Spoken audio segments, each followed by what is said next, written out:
Beauties. So, I promised that I would do a thing on Walt Disney World. Bear in mind, Walt Disney World is more than just the Magic Kingdom. There is the Magic Kingdom, there's the Hollywood Studios, there's Epcot, and there is Animal Kingdom.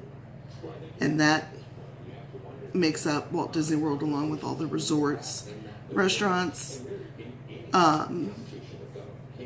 the Disney West Side, the marketplace, all of that is Disney World.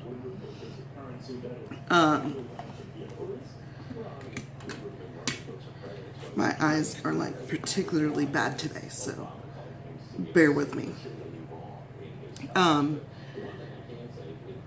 One of the first odd facts is there are dead people ashes everywhere, because people actually get cremated and their wishes are to be spread at Disney World somewhere. That means something to them. Now, they do have a special vacuum for these cases. But that's kind of one of those.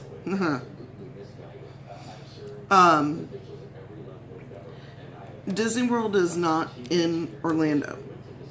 A lot of people think it is in Orlando. It is not in Orlando. It is just south of Orlando. I'll get into more detail as to its location in a little bit. It would take you about 68 years to stay one night in each hotel room at Disney World. The All-Star Resort alone is about 6,000 rooms. Okay. Because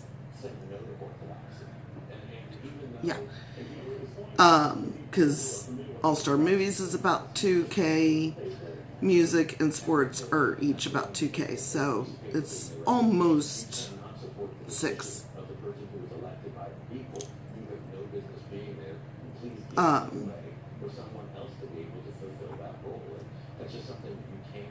battery is going and my phone's telling me this may stop, so I may have to redo this after I've charged. Let's see. Oh. Many people know about the not-so-secret tunnels. Okay. But what you don't know is Florida is at sea level. So you can't dig down. No homes in Florida have basements because of this. So the tunnels were built at ground level. And then Magic Kingdom was built above that. So technically, when you're in the Magic Kingdom, you're up 2 stories because of the tunnels that are underneath, which are known as the utilidors. You have break rooms down there. You have costuming. You have, it's its own little city in itself down there. Very easy to get lost. The few times that I was down there, I was completely lost, and I have a good sense of direction. But those that are down there often, for various reasons, know their way around, and there's painted guidelines and everything, but it's huge. Cinderella's Castle is fairly empty. It consists of a restaurant, a gift shop, and a hotel room.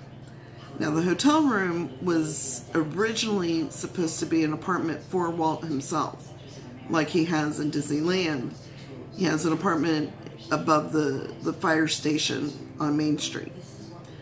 But Disney World wasn't anywhere near completion before he died. because it opened in 1971 and he died in 1966. So it was turned into a hotel room, and it's nearly impossible to book this room. It's like always booked. It's also made of fiberglass, and a lot of people are aware of that because there was even a lawsuit where somebody said that they got hit in the head with a brick. It's pretty much a solid piece of fiberglass, so there's nothing falling off of it. There's no brick there. Obviously the person lost. And that's the thing. There's so many frivolous lawsuits that go on. The 20,000 League Under the Sea, someone even had a doctor confirm this, that a child got the bends from going down and coming up too quickly. It never fully submerges. It only goes down enough to cover the windows. So it's impossible to get the bends, because you only get the bends when you go down so far and come up too quickly. When you're not really submerging, you're not going down too far. But that's just par for the course with Disney. It's about the size of San Francisco or 2 Manhattans. And the average person walks about 13 miles when they go to a park. And, it doesn't seem like it because you're not just walking and trudging 13 miles. You're having fun, you're stopping, you're seeing this, you're seeing that. So it really doesn't seem like it's as big as it is, but it is huge. And about a third of the land is set for conservation. So, just to give you a scope of how big it is. Epcot actually stands for Experimental Prototype Community of Tomorrow. Or, as a cast member will tell you, every payday comes on Thursday. But it was initially intended to be a living, working, futuristic city. But all that kind of got derailed when Walt died, and the plans for it evolved and changed. There's a story that the Imagineers couldn't decide on whether to do the future concept or the World Showcase concept, and that one Imagineer come up with the idea of combining both of them, because there's really 2 parts to Epcot. When you first go in and you see the globe, that is the future concept, and then you cross into, when you get deeper into the park, you cross into the World Showcase, and that's where you have the different countries, and you have a gift shop, and you have a restaurant and everything, and sometimes you have shows that go on with each country. I can tell you that Italy, you can watch them make the pasta, and it is like, I only had spaghetti because they're also very expensive. It was the best I've ever had, because each country has to have, I think it's 90% has to be from the country that it represents. And so, you have different programs. You have the college program for regular college students to go, and depending on what their field is of what they're doing in the parks. And then you also have the international program, and they're generally the ones that come and work in the World Showcase restaurants. But if you ever get the chance, I recommend Mexico, Italy, Germany. The sausage and sauerkraut is phenomenal.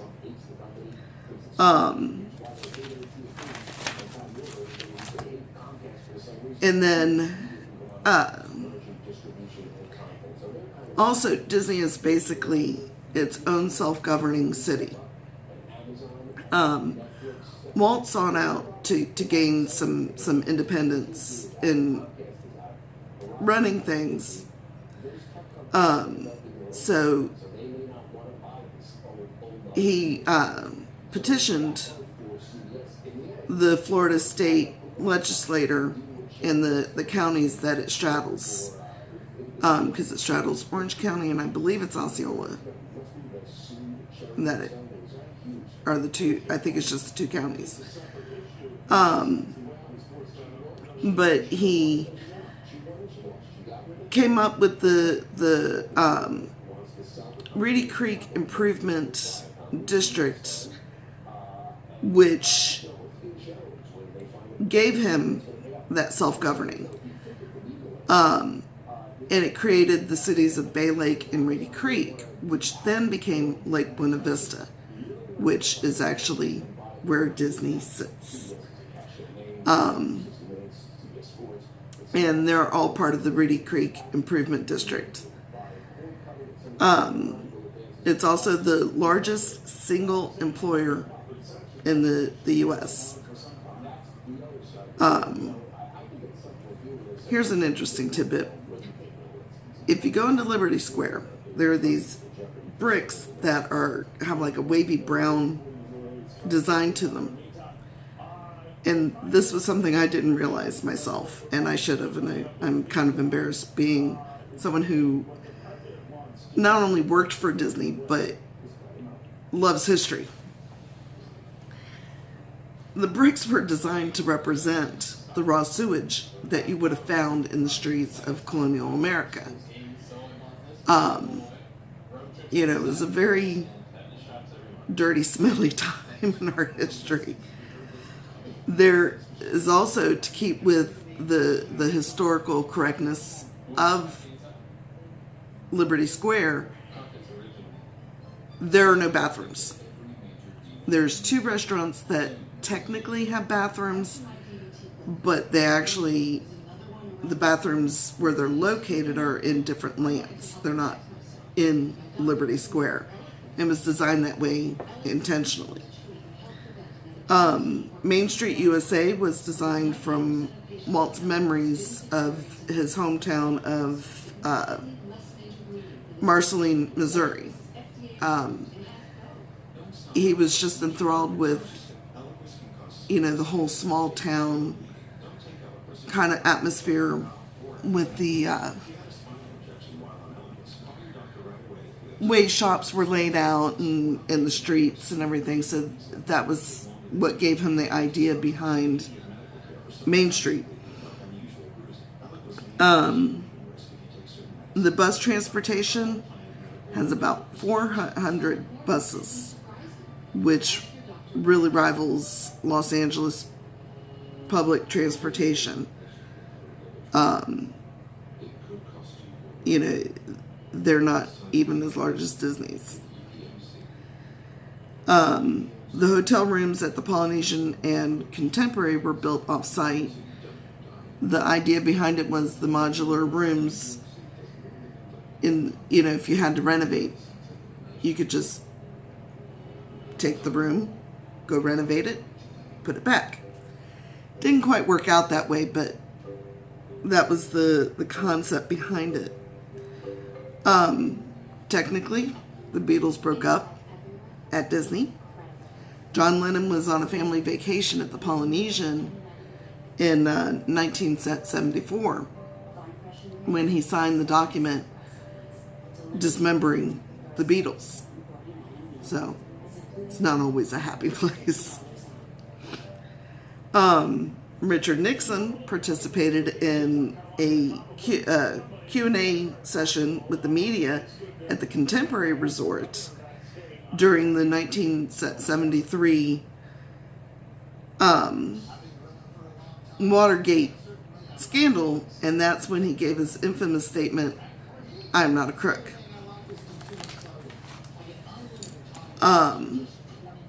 No gum is sold in the Disney parks themselves. Now you can get it nearby because down Hotel Plaza Boulevard, which is Disney property, but it's different hotels. You have like the Marriott and used to be a Howard Johnson's. I don't know what it is now, but it's known as Hotel Plaza Boulevard. And there's gas stations and so forth that you can purchase gum and you can take it into the parks. You just can't buy them in the parks.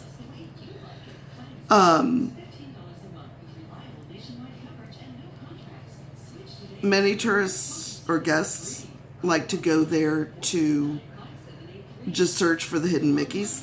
There's thousands. And what a hidden Mickey is it's just the circle for the head and then the circles for the ears. And these are intentionally put out there for people to find, and it's really neat because you might see bricks or stones or something, and if you look carefully enough you'll see a little hidden Mickey there. Or go on a ride and you'll find different things in lines and restaurants and so forth, and it's become this huge game. Some people do it as like a scavenger. Disney has only closed 3 times since its opening in 1971. It closed for Hurricane Floyd in 1999. That was a pretty big hurricane for Central Florida.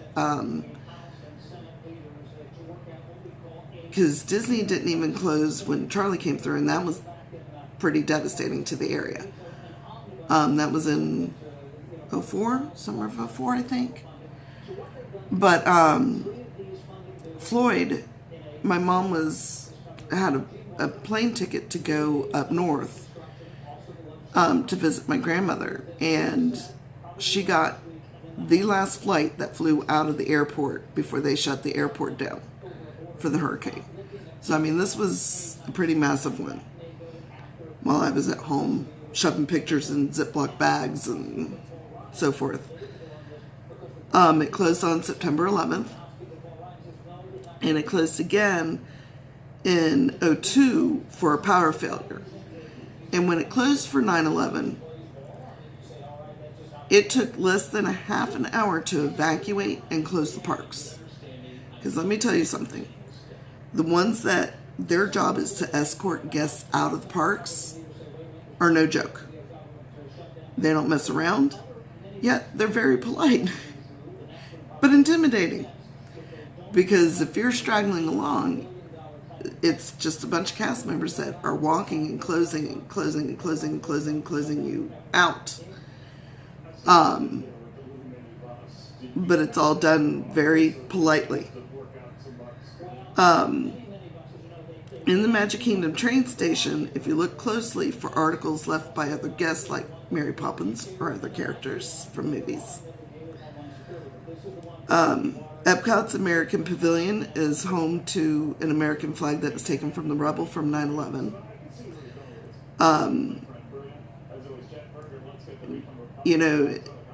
9/11 was... No one knew if Disney was going to be a target because of the diversity that's there.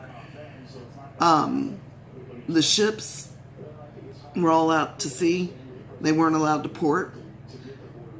I worked for All-Star Movies at the time, and we had guests that couldn't leave. No way to contact their loved ones. So, rooms were free, phone calls were free, all this for like a week after 9/11. My husband at the time was in security, and he actually went in that night because, again, just no one knew what was going to happen. And it was just very horrible. The Epcot Gardens grows over 30 tons of fruit and vegetables to help feed guests. Disney's Hollywood Studios was originally built as a working studio, before it became a theme park. And the revamp of the Mickey Mouse Club that had Britney Spears and Justin Timberlake, Christina Aguilera, and even Ryan Gosling, was filmed there. It's since shut down that part of it, but I remember going through and seeing animators working and so forth, and it was really neat.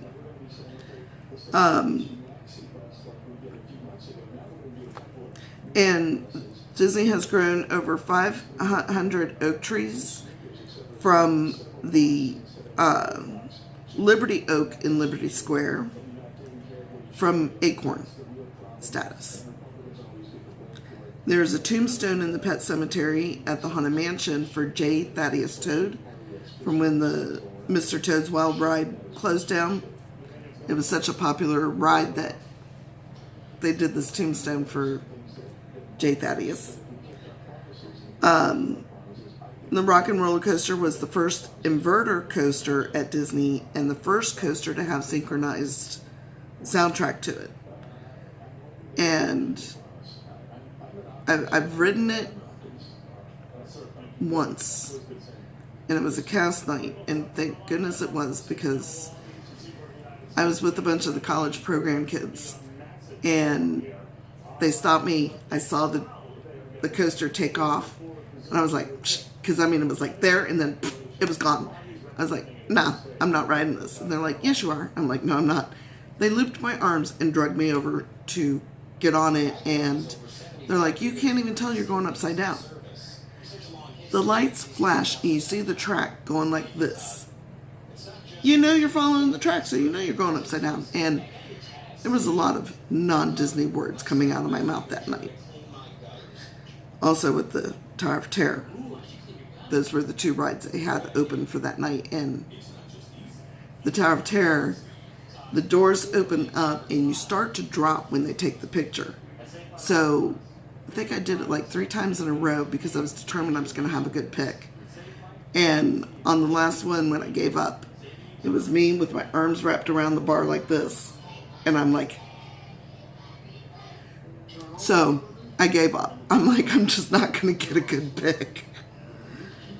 So, Animal Kingdom's Expedition Everest and Hollywood Studios' Tower of Terror stand at 199 feet tall, because at 200 feet, they would have to have the red flashy aviation lights. So to avoid that, they made it just shy.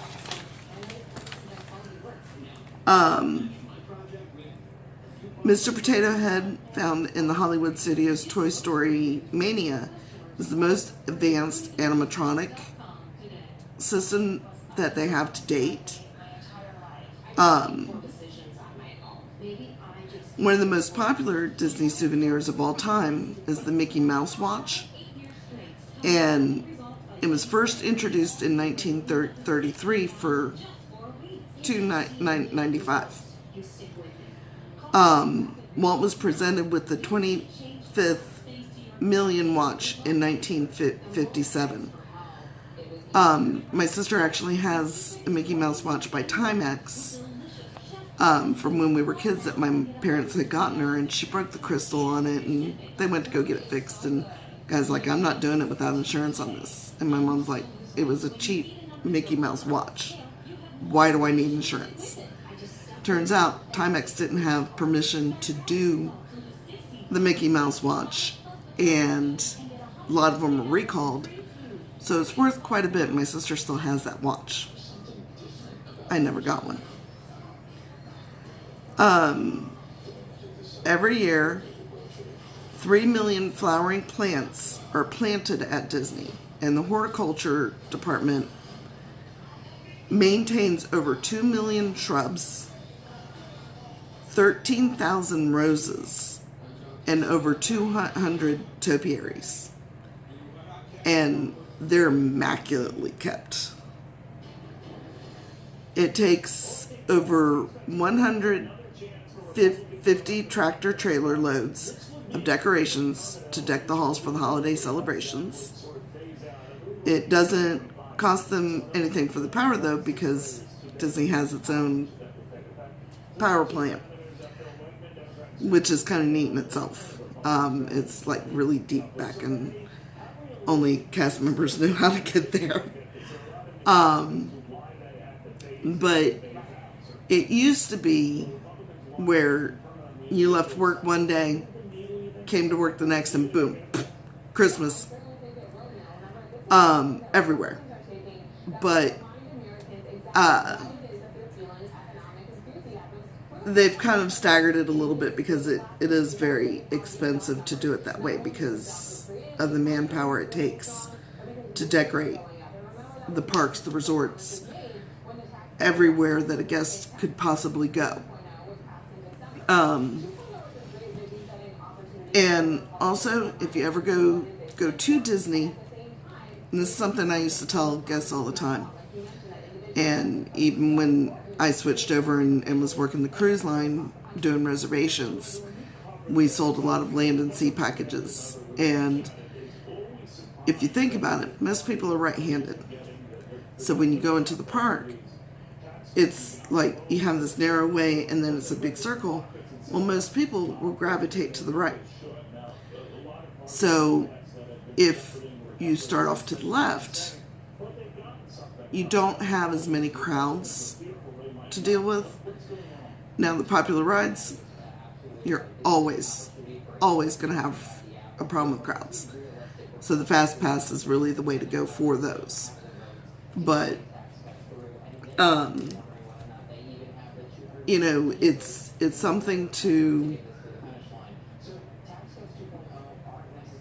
you know, definitely ask a cast member for any tips that they have, because each one has learned their own little tips and tricks and so forth. And, you know, look out for the cast members that go up and above their jobs. You can find plenty of them. And a lot of times it's dependent on your attitude. Because when I worked for the resort and I was working the phones, Florida was pretty much on fire. I actually had somebody ask me when were the fires going to stop because it was going to ruin their vacation. What I said and what I wanted to say were two different things. You know, of course, I did the whole, obviously, we don't know, we're sorry, it's an inconvenience for you. If you would like, you know, we can try to reschedule, da-da-da-da. What I wanted to say was, if I knew when the fires were going to stop, I'd be really popular with the fire department right now. You know, and you get those people on occasion, but overall, you know, when you see a child's face light up, or even an adult who has never been there and has always dreamed of going, it makes it worth it. And, you know, and it'll put a smile on your face. So, I hope you enjoyed this. If you did, ring the bell, smash the... This has not been a good day. Smash the thumbs up. Leave me a comment. If there's anything in particular you want to see, let me know. And I will definitely give it a go. Till then, I'm going to crawl back into my bed because this has just not been a good day at all. Goodbye, my beauties.